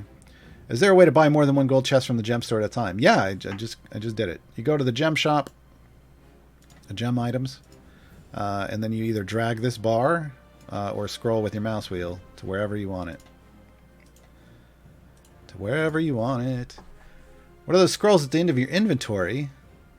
Secrets? They must be, because I don't know what you're talking about. I didn't see any scrolls at the end of my inventory that looked any different than any other scrolls that are currently in the game. What is your opinion on Jim? I like him so far and made him my main DPS. Yeah, I mean, if you get some good gear on Jim, he's a DPS. He'll pull off DPS and he can support for you. I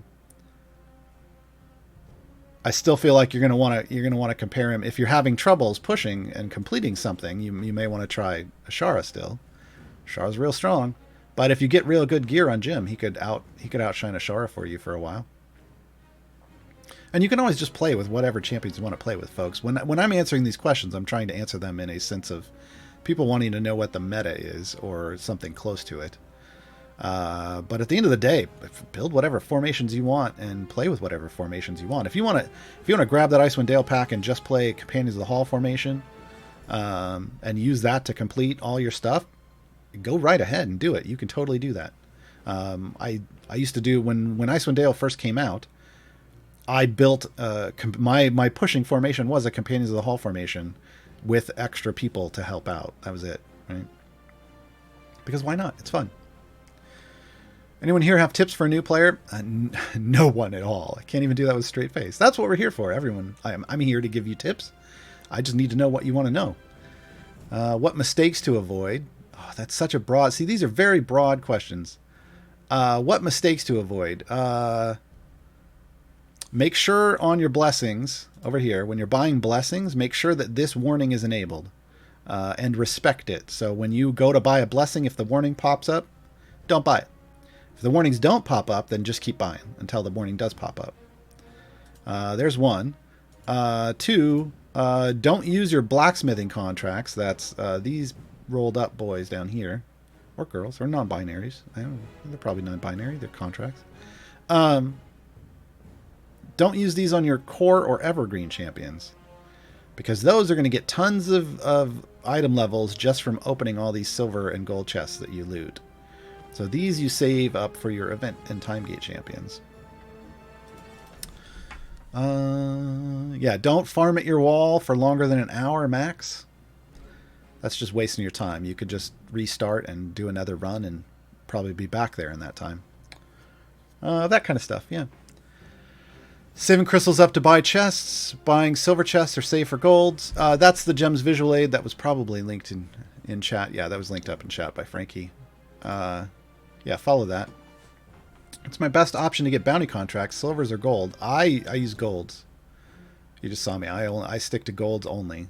I don't even know if they come out of silver. You might get little ones out of... What do you get? Tinies out of electrums now? But yeah, just go for the gold. To what area do you let your farm group go before resetting? Because it obviously gets slower and slower to clear 5 areas. I mean, that's... Vincent Venom, that's subjective to every person. As you can see... I'm still instant click killing right now, and I'm in the 200s, right? I'm going to do this through 530. Not everybody can do that, right? So for me, it doesn't even slow down. It doesn't start to slow down until 6 and 700s, and then I can push into the 8 and 900s, and sometimes over 1,000. What you have to learn is how to identify your wall, and the biggest way to know your wall is like, well, did I try to push and then all my champions got raffle stomped and I got sent back a level? Well, that could potentially be your wall. So you have to, make sure you're efficiently upgrading your champions. Make sure you've built out a very efficient formation so that your buffs are all, focusing in on your DPS and you're using the best possible champions out of your champion pool. And if you still just can't, if even after farming for, 5 or 10 minutes, you're not upgrading your champion enough to push past that, then that's your wall, and then you start over. That's just something you kind of have to learn and it's going to change constantly, but you have to just kind of learn to recognize that. That's just part of the playing the game that you've just got to learn by experience. But look for those kinds of things, right? Tagger, the 1% champion damage increase is listed when viewing the current event. Are those only obtainable during the event, or can I do them anytime? Again, the achievements that are back here, these numbered ones are only available during the event, because this is specifically a Reclaiming the Past free play. That's an event free play. So even though in a time gate it may be called Reclaiming the Past, it's not an event free play. It's a time gate free play, and those are two different things. If the devs want to change that, that'd be cool, but they haven't yet. It's easier to do these variant ones, not for Ishii. Ishii isn't in this, but it's easier to do these variant ones for the current event champions during the event, but they can be done in a time gate. Everything else can be done at any point in time. Is Ashara better than Jim? Generally speaking, yes. How is Shara's best DPS, though? There's a whole video for that. Gaarawarr's Guide to the Ashara Meta on the Cine Games YouTube channel.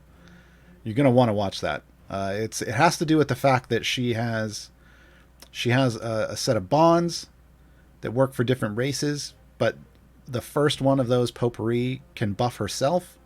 And then she has an ability called Paragon of Kirsa Ball that lets her get bonds if there are at least three champions that they match. So if you can get a double triple, so if you can get each bond to light up with 3 champions in each, I'm not good at this. She basically triple dips in her buff and just explodes things. And she's a multi-hit champion, right? She can send anywhere from 3 to 5 attacks at once. And that's fantastic for killing, for wave clear in general, but also for killing armored bosses. So, yeah, she's real strong right now.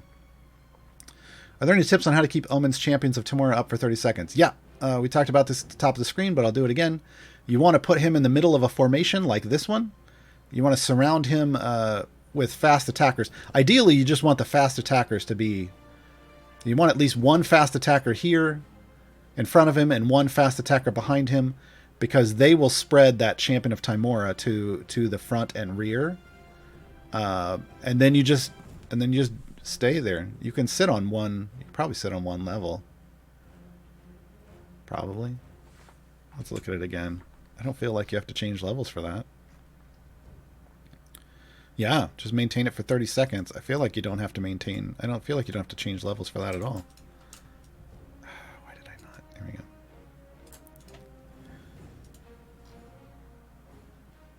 Yeah, it's just because he just has to attack. So you could literally sit on level 1, and as long as you could level him up to 130 to get this. But yeah, just get him up to 130 and then put him and make sure he's in the middle and surround him by fast attackers and you'd get it. I demonstrate, but I already did it. I guess I can still, hold on. I can still demonstrate. Hold on.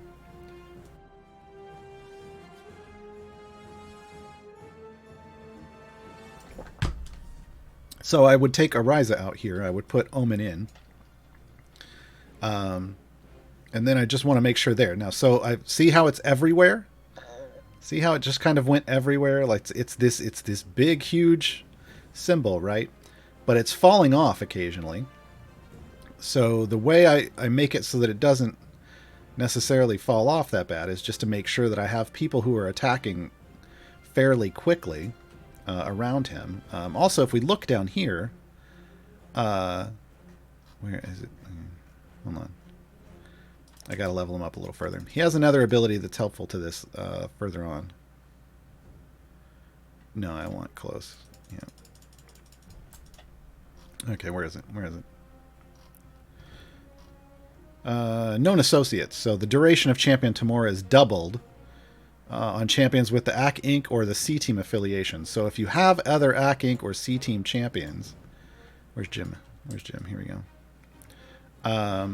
It lasts longer on them and thus can work to spread to other champions in a better way, right? Because it doesn't wear off as quick, so Omen can reset it faster. So that helps. So if you have those champions, you can do that. But if you don't, then you can't, right? Like Cathris is C-Team, so I can put him back here.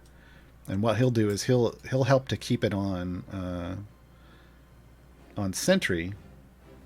And the issue I have is that it's just occasionally falling off of right now of Havilar. So I think in this case I would probably want to move Human back here, because Human has things that change based off placement. Is it in the back that I want? Oh, no, it was in here. It was in the front. The front was fine. But I don't want it there. I want it here. right? I think this is what I want. Because what I want is I'm trying to fire off, for those who don't know, I'm trying to fire off Please Stand By, Yasa. Reduce the base attack cooldown of champions adjacent to the kobolds by half a second. So that's letting Omen attack faster. And helping to keep Champion of Tymora up in other places. Still wearing off of Birdsong real quick. But basically this is what you have to do.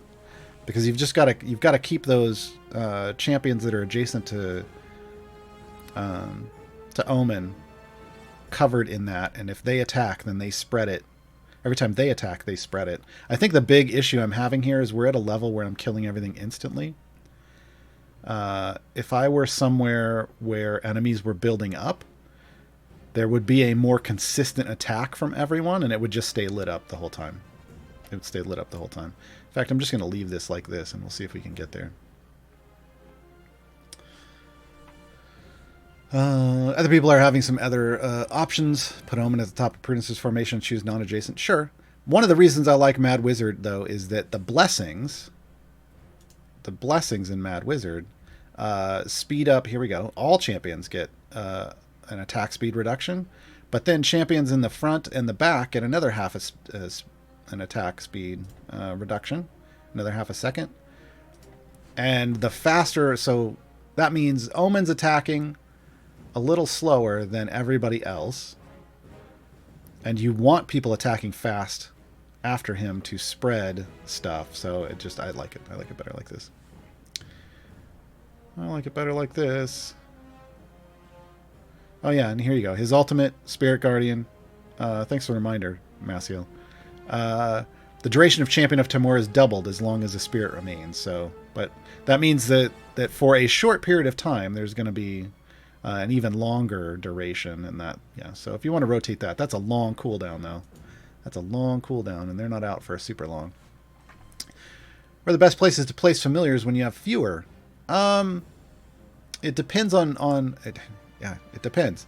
So when I first start an adventure, I only have 4 on my new player account. I put 1 on click damage upgrades down here on the bottom left when I first start, and then I put 3 on the field. And the 3 on the field guarantees that it's picking up all the coins and everything right away, which just lets me move forward a little quicker. Especially when it's like this, when it's picking up, when the goal is to pick up certain items. But once I'm not killing things instantly with click damage, I take the 1 off click damage, and then I just put all 4 on the field, because I still, at this point, until I'm near my wall, I don't really care about firing off my ultimates. So I just care about it picking up all the items as fast as possible, and I'm usually watching it and manually upgrading. But then I put them all in the roaming bar, and I let them roam the ultimate bar, which is right here, this bar. Speaking of killing things quickly, Electrum.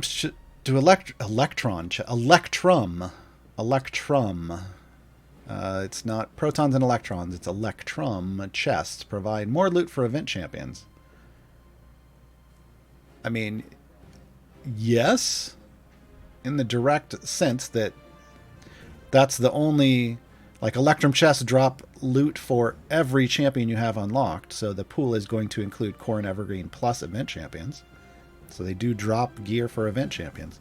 Now, when you say more than what? I mean, they drop more gear for event champions than regular silver gold chests do, because those don't drop any gear for event champions at all.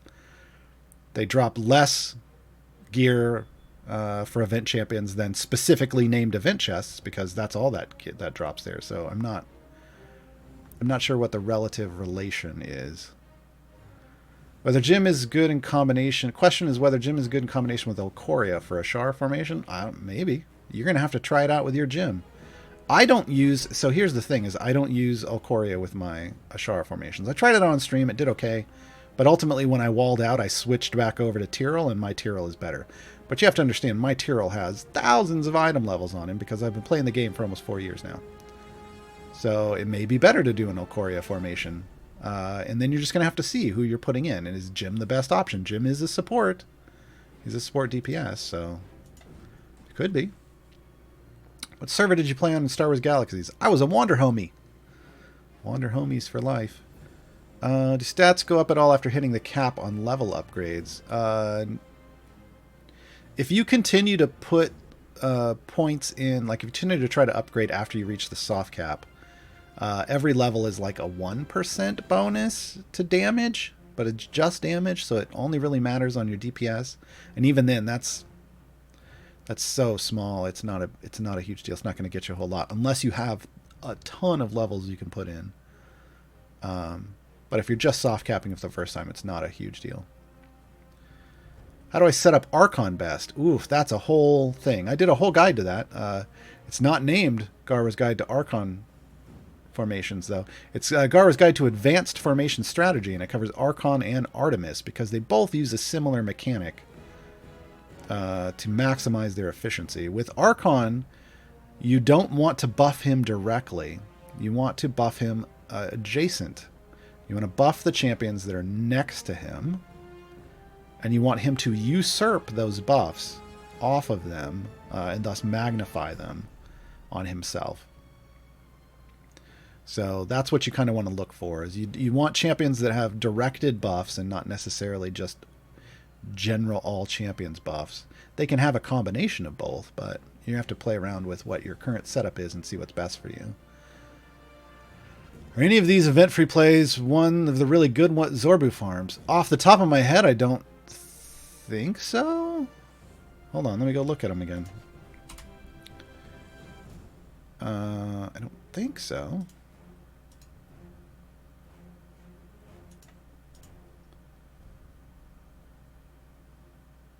No. No. No.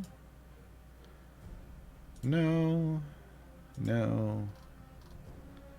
No. No. Yeah, no. These aren't really Zorbu farm situations. Can I ask who's a good healer, at least as good as Keelek?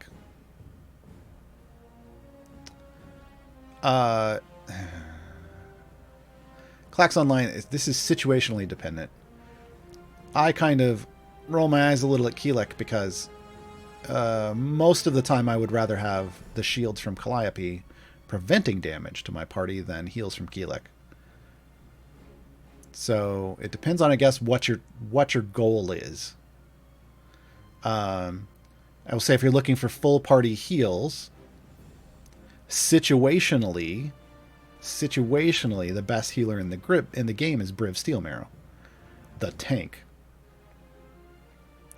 Because he heals based off the amount of damage done to him. So he can technically, on a consistent basis, heal for more than anyone else. However, if you're looking for more consistent, always-on healing, or Kira is fantastic. Is a fantastic healer, but she only heals non-adjacent champions. Celeste, that you get right off the bat, is the only champion in the game with a 100% max health heal, but it's tied to her ultimate. So you've got to live long enough for her ultimate to come back, and then everyone goes to full. That's a big deal.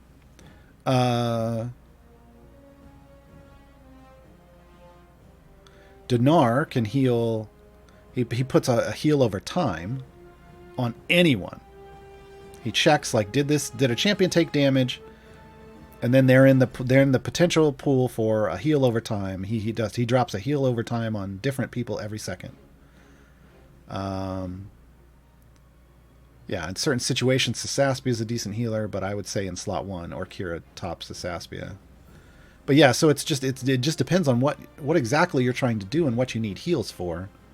All the healers are a little bit different, and they all kind of fit into a little different of a niche as to what you're needing and what they're offering. I'll be honest, I don't use Keelek unless I can't use Ashara a lot of times. Or not Ashara, Calliope. Are the pink coins also extra gold, like the silver ones from Beetle? If so, who's causing them? No! They're reduced gold. Bonus gold are platinum coins, so they're the shiny coins that drop. The pink ones are reduced gold, and this is a function of Cathris. This is a function of Cathris. He takes a cut. I think Morgaine might do this as well, but this is right. What you're seeing right now is Cathris. He takes a cut, and that's what powers. You'll see him.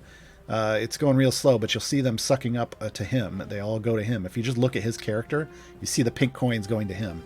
Those are the coins that pay for the demon that comes out. Grave of Men, which the name isn't in game, but that's the name of the demon. You can explain what evergreen champions really are. I see a list that includes them, but how are they different than, say, my other core champions? So core champions those are the 12 champions the game gives you without you doing anything. You've got to earn you've got to earn gold to unlock them, but they're just there. You don't have to do anything other than download the game and start playing for them to be available to you. Evergreens are available year-round to unlock at any time, but you have to do something to get them. So for Hitch, you have to open up your settings, you got to click on the newsletter, and you have to sign up for the newsletter, and that gets you Hitch. It also gets you free chests every week. And I don't know, the last couple of years we've gotten a free skin during the holidays. The others, Dritz, Azaka, Dragonbait, Alcoria, and Rhea currently, you have to complete certain variants in the game to unlock them, and they're in increasing levels of difficulty. So Dritz is fairly straightforward. He's in the Sword Coast.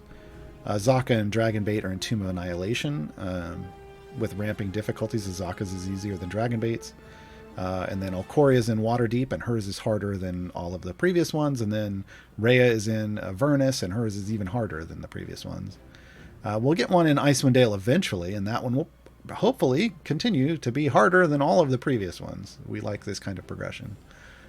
How can I use the familiars? You just place them on the field. You can press, if you're using a keyboard, you can press F to place familiars and just click on wherever you want to place them. Otherwise, you can open this menu and you can drag them, like a specific one out. Like here, let's get some familiars and some skins out here. We got some red panda skins on these bad boys and girls. Here's Wordsworth the Toad. What do I got? Oh, I just got the Arctic Fox. Yeah, there we go. So yeah, you can click and drag, or you can press F. It depends. On consoles, there's a whole other thing. I think you have to light up this, and then you got to drag it to where you want it. And I don't use the console/gamepad UI. No, sir. But that's because I started out on this one, and I got spoiled by this one. This is the only one I want to use. We are reaching the end of our broadcast day. Remember, tomorrow, 9 a.m. Pacifically, Gaarawarr's Guide to a Garen's Day, which is this, Year 4. It's the event we're in right now. So I'll talk more in detail about each of those variants for each of the champions. I'll talk more in detail about each of the champions. And we'll talk a lot about just events in general, so that you can get the most out of your event. If you haven't read it yet, my Guide to a Garen's Day, the written version, is already up on the Reddit, the subreddit. It's linked in the Discord and the resources channel.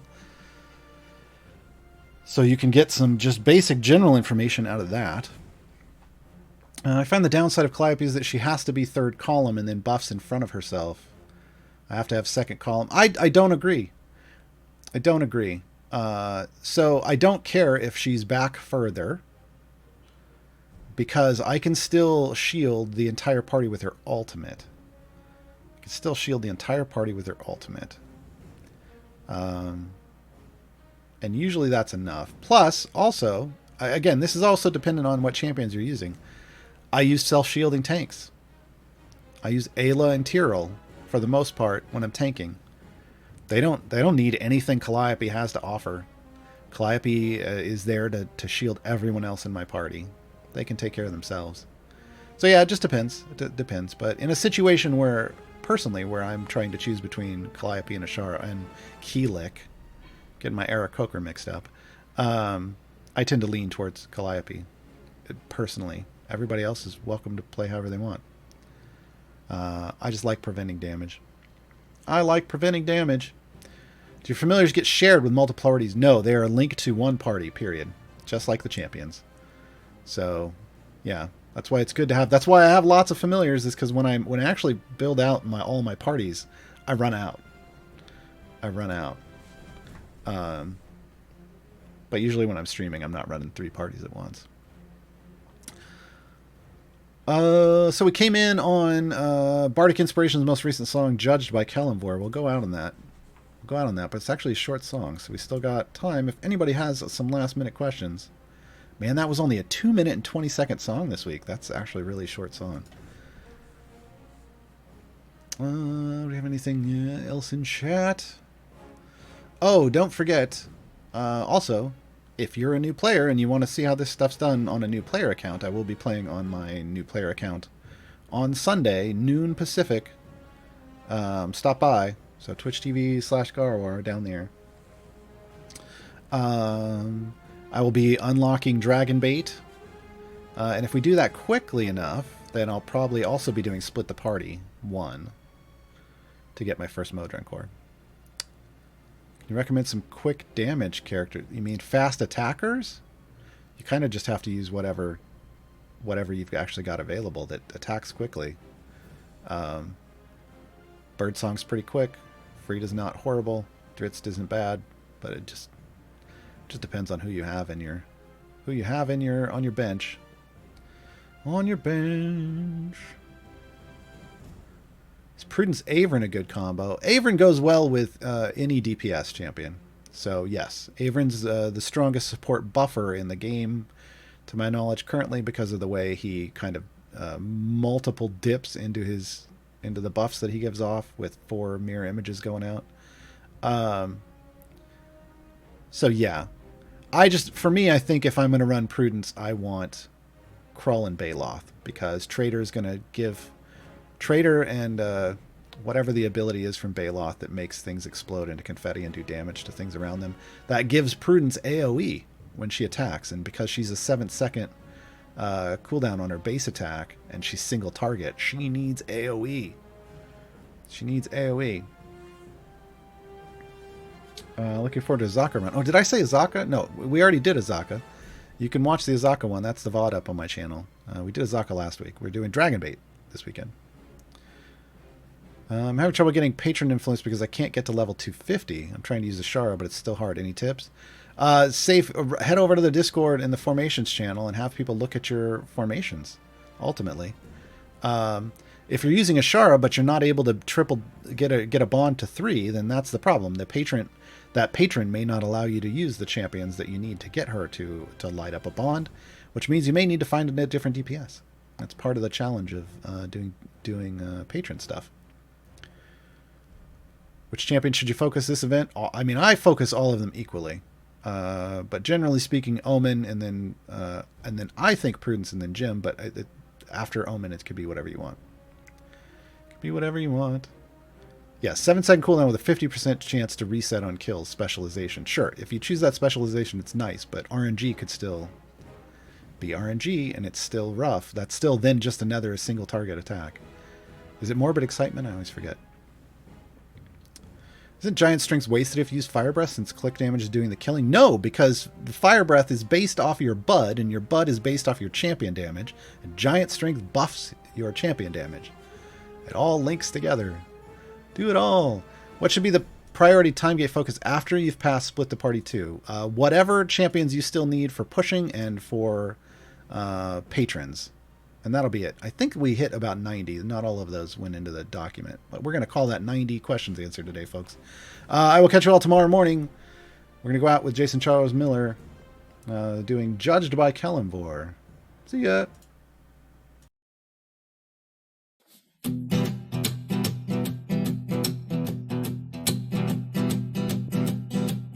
Welcome to the afterlife, now jump up on my scale. Tell me of the life you lived in all your many tales.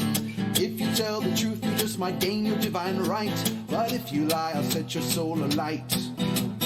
This is not the end for you, death is but a door. Now that chapter's ended, let me tell you what's in store. Your God will set a path for you, but I'm their final test. And by your deeds, I'll deem you cursed or blessed. Faithless, all fall.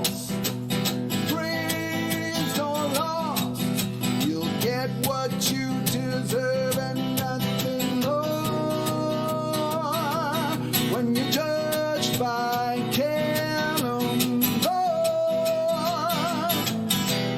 welcome to the great beyond. Where would you like to go? We have hereafter's hot and cold with grassy fields to snow. I'll weigh your heart, I'll judge your soul. Don't worry, trust in me, unless you practice necromancy. Death or life means naught to me, but undeath is a scourge, a pestilence upon the living that should be purged. The zombie should avoid my wrath, the wraith my rage escape, and on thy clerics pledge for me their faith. Faithless or false, praise or lost, you'll get what you deserve and nothing more.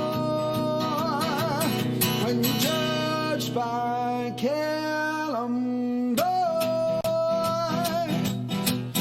death is just a part of life. It's not to fear or to evade.